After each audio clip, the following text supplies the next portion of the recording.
రామాయణంలో కిష్కింధకాండలో 64 సర్గ.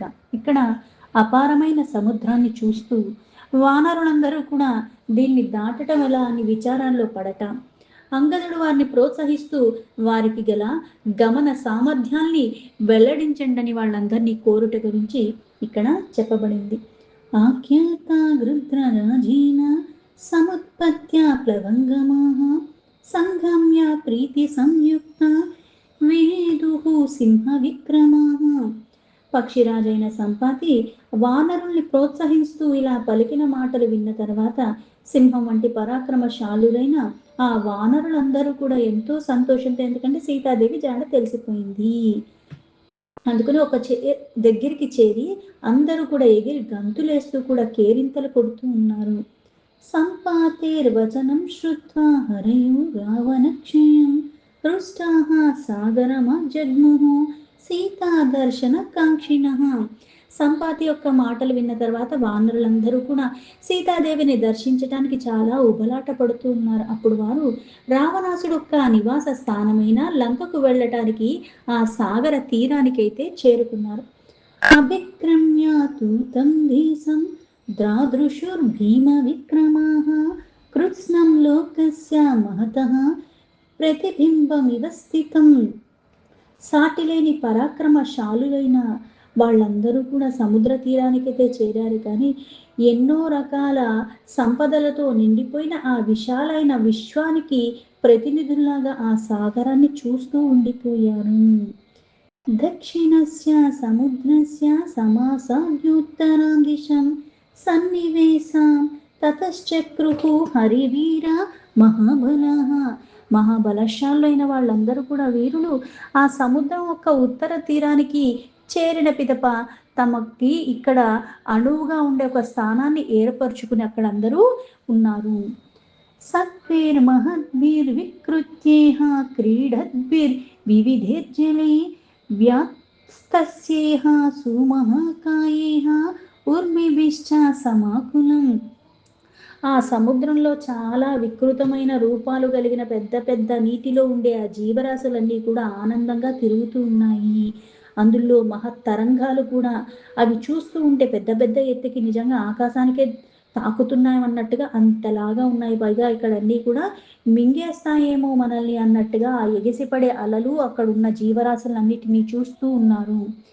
ప్రస్తుప్తమివ చాన్యత్ర క్రీడంతమివ చాన్యతః క్వచిత్ పర్వత మాత్రైశ్చ జలరాశిభిరావృతం సంకులం దానవేంద్రైశ్చ పాతాళ తలవాసిభిః రోమహర్షకరం దృష్ట్వా విషేదుః కపికుంజనాః.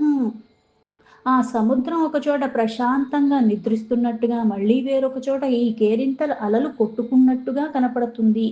మరి ఒక చోట తరంగాలు ఇంకా ఎక్కువగా వెళ్ళిపోతున్నాయి. అవన్నీ కూడా పర్వతాలు ఎంతైతే ఉన్నాయో అంత ఎత్తుకి అలలు లెగిసి పడుతూ ఉన్నాయి. ఇది పాతాళ లోకంలో నివసించేటి దానవ శ్రేష్ఠులకి నిలవై ఉన్నది.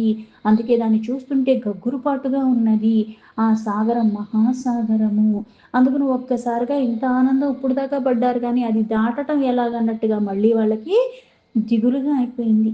ఆకాశమివ దుష్పారం సాగరం ప్రేక్ష వానరాః నిషేధు సహసా సర్వే కథం కార్యమితి బ్రువన్.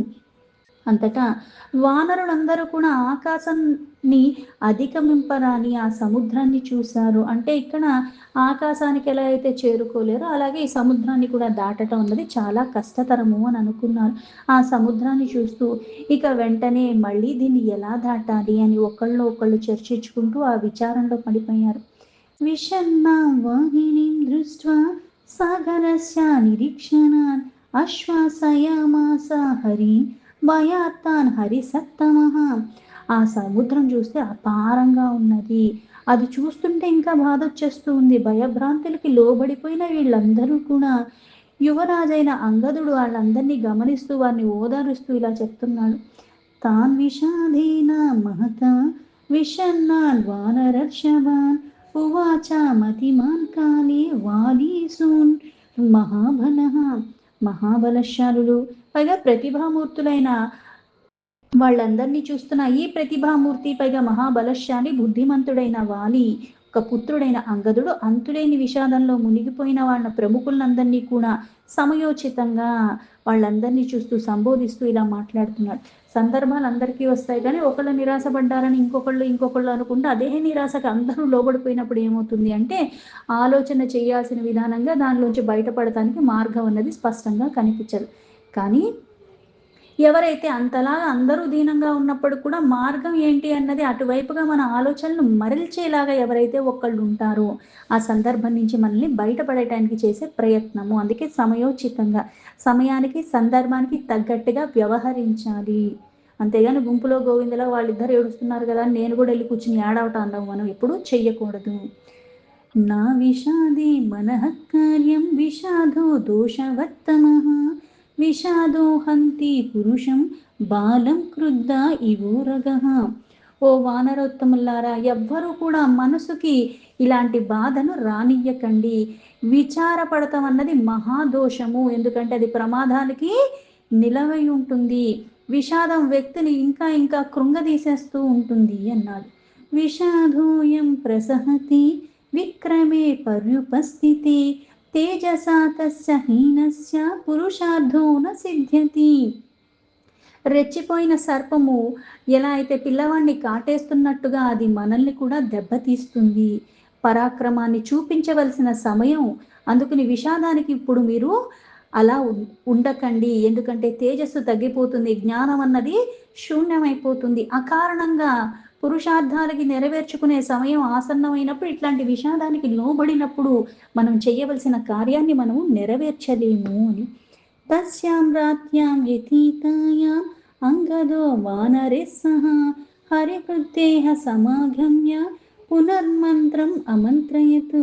ఆ రాత్రి గడిచిన తర్వాత అంగదుడు పెద్దలు వీళ్ళందరినీ ఆ వానరులందరితో కూడా సమావేశమయ్యి సముద్రాన్ని దాటట గురించి మళ్ళీ లోతుగా చర్చలన్నవి కొనసాగించారు.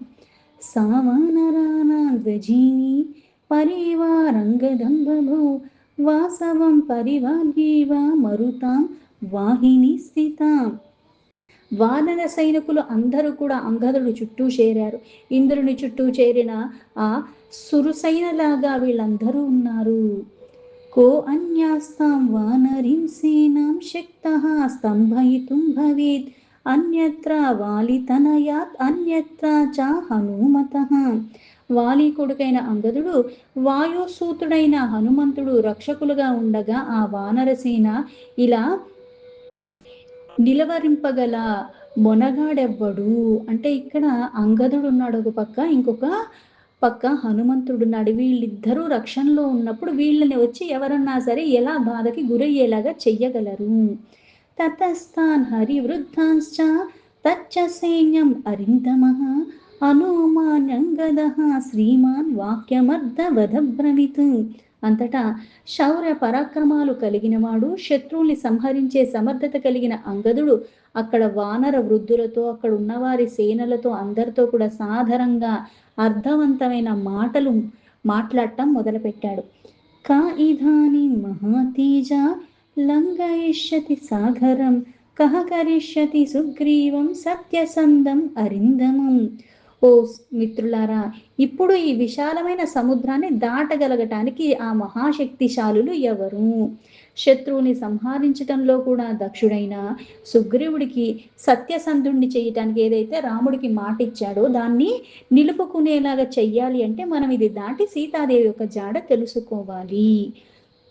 అలాగే సుగ్రీవుడు శ్రీరాముడికి ఇచ్చిన మాట నిలబెట్టిన వాడు అప్పుడు అవుతాడు.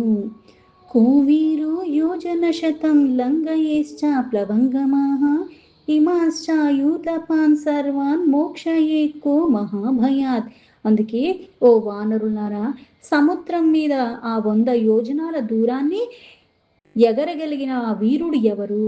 ఈ వానర ప్రముఖులు అందరినీ కూడా మీ మీ యొక్క భయాలన్నీ కూడా పక్కన పెట్టి ఇటువంటి పరిస్థితుల్లో మనల్ని కూడా రక్షించగలిగిన ఆ మహావీరుడు ఎవడు? కస్య ప్రభావాధారాశ్చ పుత్రాశ్చైవ గృహాణి చ ఇతో నివృత్తాః పశ్యేమ సిద్ధార్థాః సుఖినో వయం. ఇప్పుడు ఎవరైతే మనల్ని అనుగ్రహిస్తారో దాని ఫలితంగా ఈ కార్యం అంతా కూడా మనం చేసి మళ్ళీ మన రాజ్యానికి తిరిగి వెళ్ళిపోతాం. కృతార్థులం అయిపోతాము. తర్వాత సుఖంగా మన పరివారాలతో మనం కిష్కింధలో హాయిగా ఇల్లు, వాకిళ్ళు, పిల్లలు అందరితో మనము జీవనాన్ని గడపచ్చు అన్నాడు. కస్య ప్రసాదాద్రమం చ లక్ష్మణం చ మహాబలం అభిగచ్చేమ సంపృష్టాః సుగ్రీవం చ మహాబలం. ఎవరి అనుగ్రహం వల్ల మనము బలశాలులైన ఆ రామలక్ష్మణుల దగ్గరికి తిరిగి మళ్ళీ చేరగలము. అంటే సీతాదేవి జాడ తీసుకునే వెళ్ళగలము. సుగ్రీవుడు అక్కడి దగ్గరికి చేరంటే ఇంతకాలం వ్యవధి వచ్చినప్పటికీ కూడా ఈ కార్యం గనక చేసి వెళ్తే సుగ్రీవుడు కూడా ఏ హాని చెయ్యడు. వాళ్ళకి సంతోషం కూర్చేలాగా మనం చేస్తాం కాబట్టి మనం కూడా ఆనందంగా వెళ్ళగలిగేలాగా ఇప్పుడు అలా చేసేవాడు ఎవడు?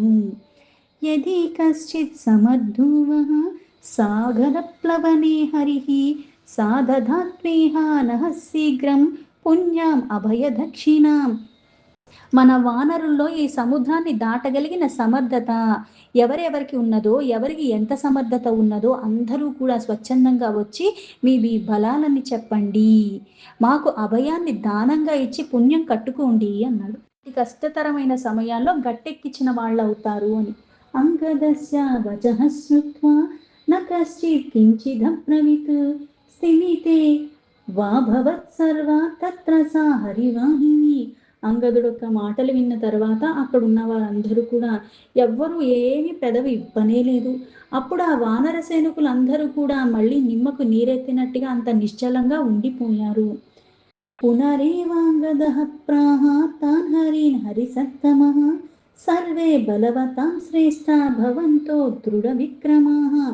అంతటా వానర శ్రేష్ఠుడైన అంగదుడు వాళ్ళందరినీ ఉద్దేశించి మళ్ళీ ఇలా చెప్పాడు. మీరందరూ కూడా బలశాలుల్లో కూడా చాలా శ్రేష్టమైన వారు, పైగా తిరుగులేని పరాక్రమ కలిగి ఉన్నవారు, ఎటువంటి కలంకాలు లేకుండా ఉన్న ఒక ఉత్తమమైన వంశంలో కూడా జన్మించిన వారు. వ్యపదేశ్య కులే జాతాః పూజితాశ్చాప్యభిక్షుషః నహీవో గమనే సంగః కదాచిత్ కస్యచిత్ క్వచిత్ బ్రువధ్వం యస్య యా శక్తిః ప్లవనే ప్లవగర్షభాః.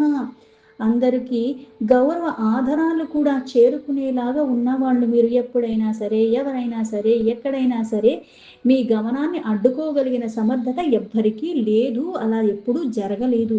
కనుక ఓ వానర శ్రేష్ఠులారా, ఈ సముద్రాన్ని దాటడానికి మీ సమర్థతలు ఎంత ఉన్నాయో, ఎంతవరకు చెయ్యగలరో అవన్నీ కూడా మీకు మీరుగా వచ్చి చెప్పండి అన్నాడు. దీంతో వాల్మీకి మహర్షి విరచితమైన ఆది కావ్యమైన శ్రీమద్ రామాయణంలో కిష్కింధ కాండలో 64 సర్గా సంపూర్ణం.